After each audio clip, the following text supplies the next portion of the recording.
आगे आने वाले समय का, आगे दूरदर्शी भूमिका व्यवस्था का एक नमूना पेश करते।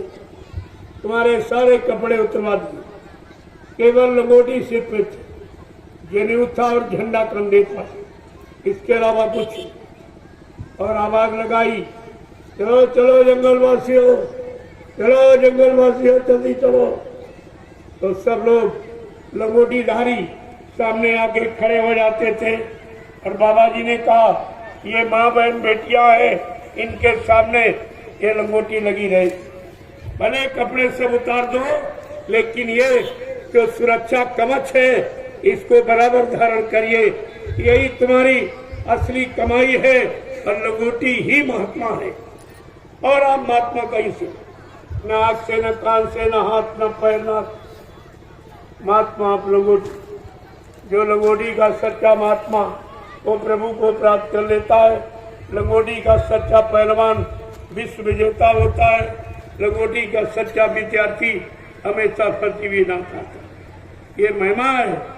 मैंने इसीलिए आपको फिर से पुनः वही आदेश मैंने दोहराया, मैंने दिया नहीं है, दोहराया कि आप लोग फिर से इस लंगोटी को धारण। ये चीज तुम्हारी अमानत, तुम्हारा शक्ति भंडार, उसको बंद करके रखो, उसको छिपा करके रखो। हमेशा खजाना छिपा के रखा जाता, क्योंकि तुम्हारा शरीर में जितने अंग हैं, आंखों से देख करके ले आते हो, कानों से सुन के ले आते हो, दांतों से चबा के खा लेते हो, अंदर जाता है, और पैरों से चल करके, हाथों से कमा के ले आते हो।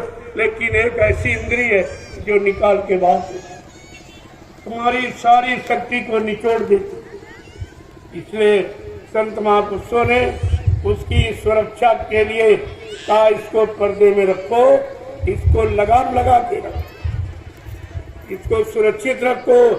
ये शक्ति का भंडार, यहीं से सारी शक्ति शरीर की निकल जाती है।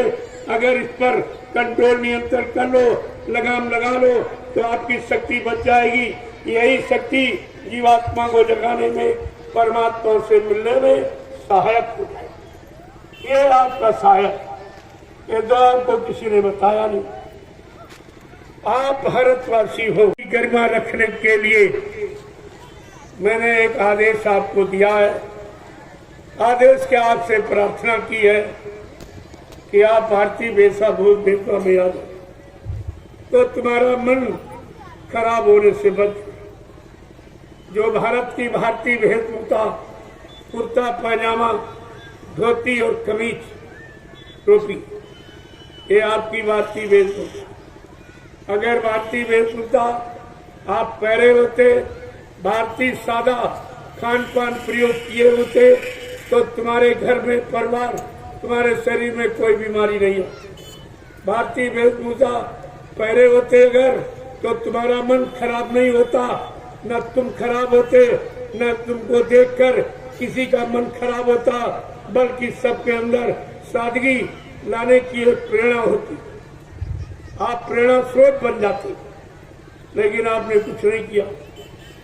जिन विदेशियों को भगाने में इतनी कुर्बानी हुई, कितने लोग कुर्बान हो गए, अंग्रेजों को भगाने में कितनी माताएं निपूती हो गई, कितने बहनों का सुहाग लुट गया, चूड़ियां टूट गई, सिंदूर मिट गया, तब आपको ये भारतीयता मिली थी। लेकिन आपने तो सब खो दिया। अंग्रेज चले गए, अंग्रेजियत छोड़ गए, उनकी भाषा, उनका पहनावा, जो नंगा रहने का कपड़े पहने, ये सब नंगे, सब नंगे।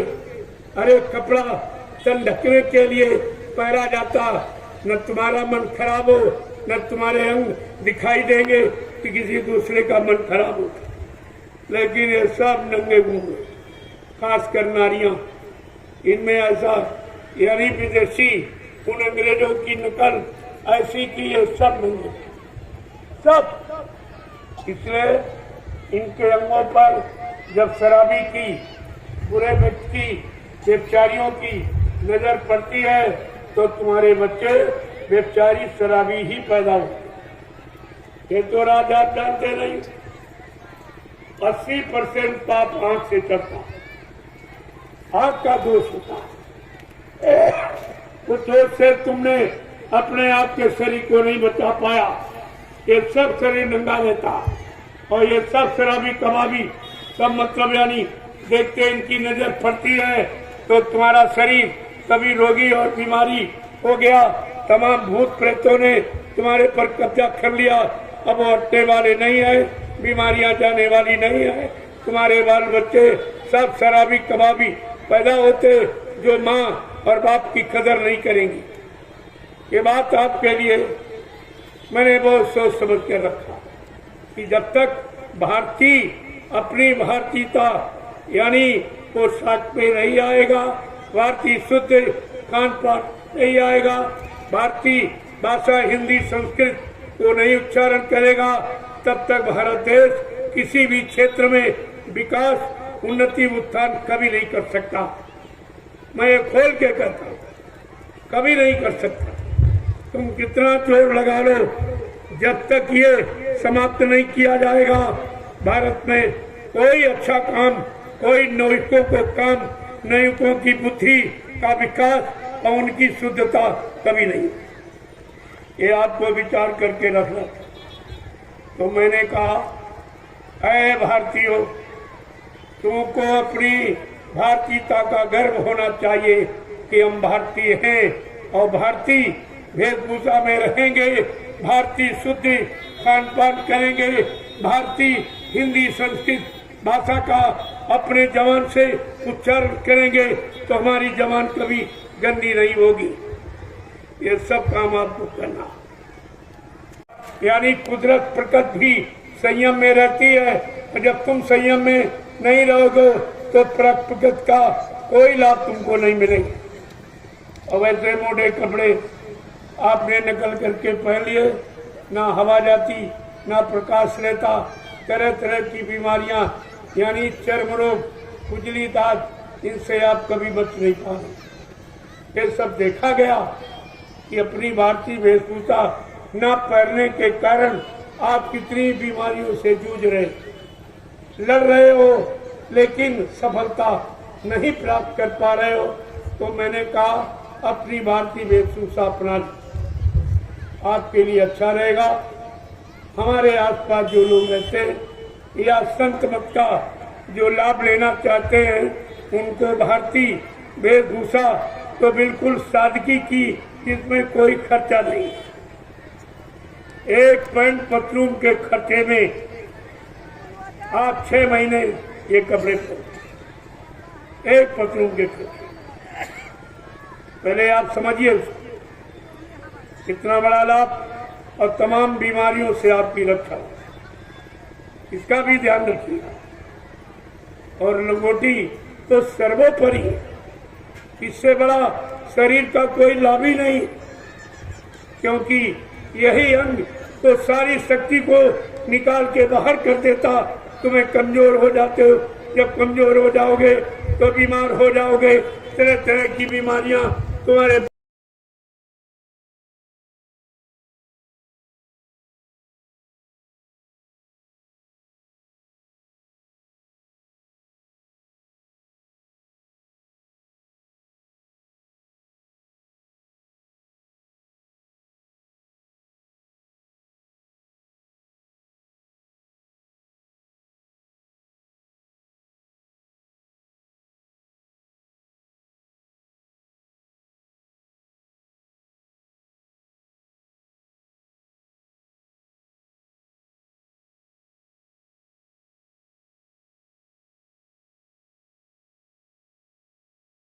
ये प्रभु की सारी सत्ता, जब सत्ताधारी स्वतः मानव चोला धारण करके मृत्युलोक मंडल पर आ गया और प्रभु नाम जगाया, प्रभु नाम सिद्ध किया, प्रभु नाम का प्रचार कराया, प्रभु नाम से जीवात्माओं को जगाया, प्रभु नाम का बेड़ा भवसागर में लगाकर, और प्रभु यानी भवसागर में लगाकर और जीवात्माओं को प्रभु धाम पहुंचाया।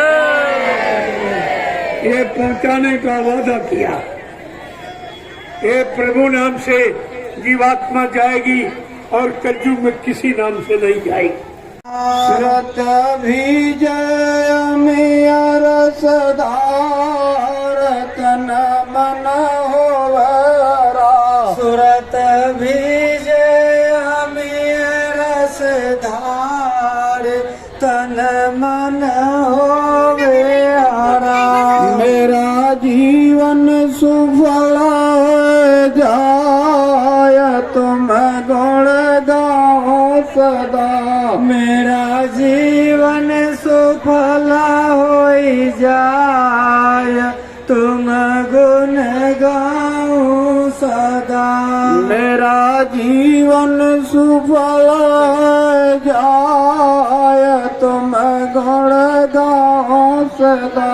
मेरा जीवन सफल होई जाय तुम गुण गाओ।